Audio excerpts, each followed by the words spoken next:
Hey everybody, Shibby here, and I'm creating an 8-part video series going over all the different groups in the CLOL 2024 season and highlighting the teams in those said groups. We'll be working our way backwards from Group H up until Group A, and it'll all premiere here on Salty Runback. Before we get into the video, I do want to highlight a very important initiative that both Grapes and Hawk are doing for the 2024 CLOL season. So if you haven't heard, or if you've been living under a rock, or if you haven't seen the news, the 2024 CLOL season will not be having an official broadcast from either Riot Games or their partner GG Tech.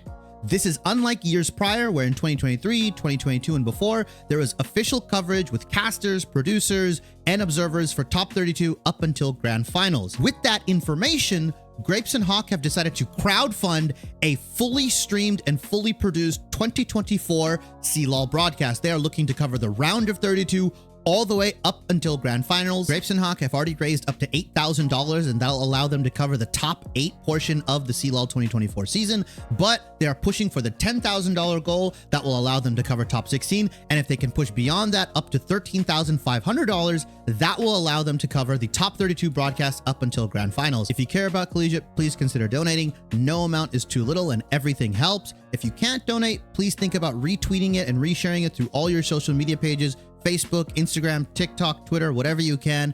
Everything helps out. I think it's really important for the CLOL community that every player in top 32 deserves to have their story told.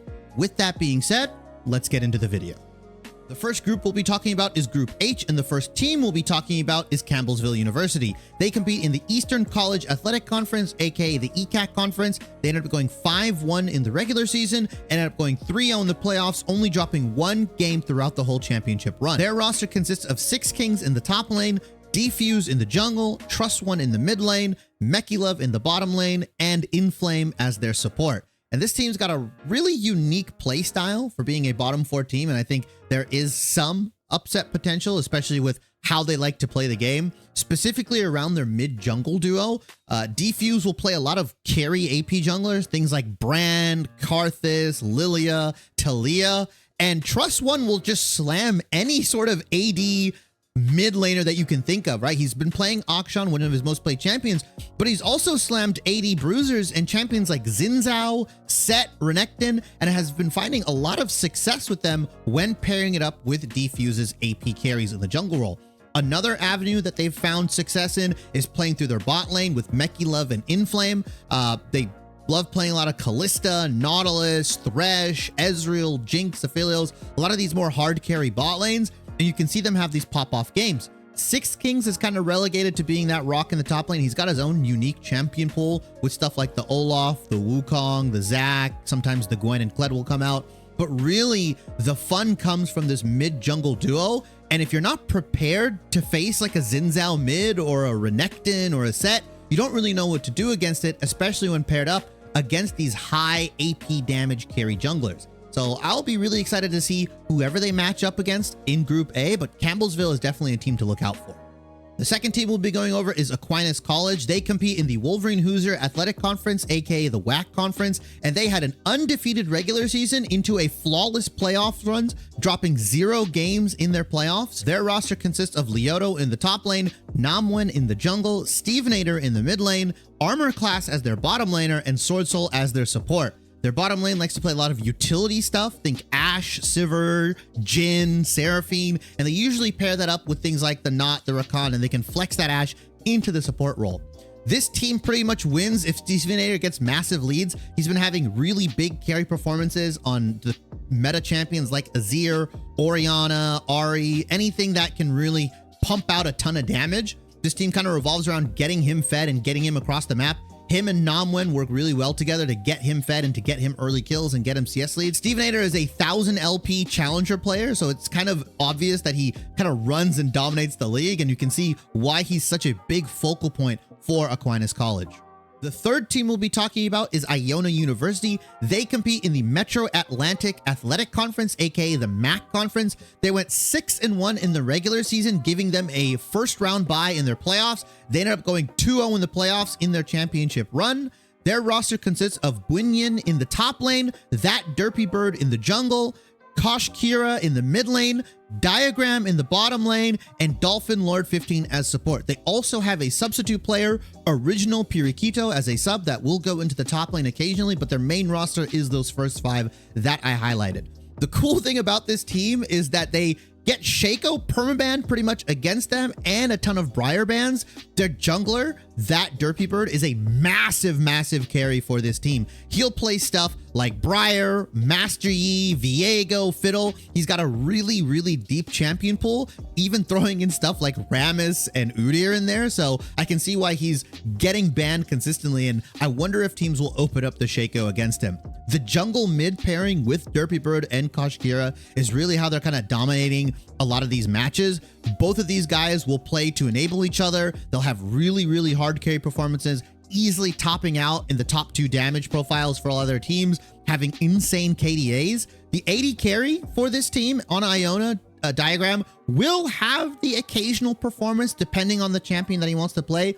Sometimes it's Samira, sometimes it's Varus, but this team really focuses around their mid jungle and just hard carrying through there. Iona is very similar to Campbellsville in that they have a really interesting and unique identity centered around their jungler and mid laner, playing for each other and getting kills on the map and using all these weird champion picks. We'll just have to see how it stacks up against the upper level of competition.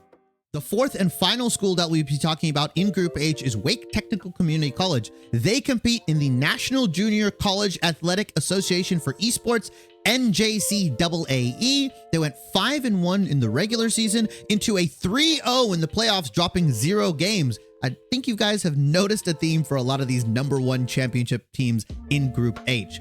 Their roster consists of Rhomboid in the top lane, Zero Zen in the jungle, Fraxer in the mid lane, Jerry in the bottom lane, and Cataclysm in the support role. They also have Blue Mudkips, who's a support sub, and to me it looks like this team is the first true 6-man roster that I've seen, because both Blue Mudkips and Cataclysm have seen equal amounts of playtime in a lot of their games with varying support champion pools. Both supports have been utilized, so it's very interesting to see. Specifically, Blue Mudkips will play stuff like Yasuo and Ahri and Janna, and they'll pair that up with stuff like the Senna, or they'll just pair it up with a traditional AD carry that Jerry can play, whether that is the Zeri, the Xayah, the Senna, the Sivir. They've got a lot of wacky combinations in that bot lane.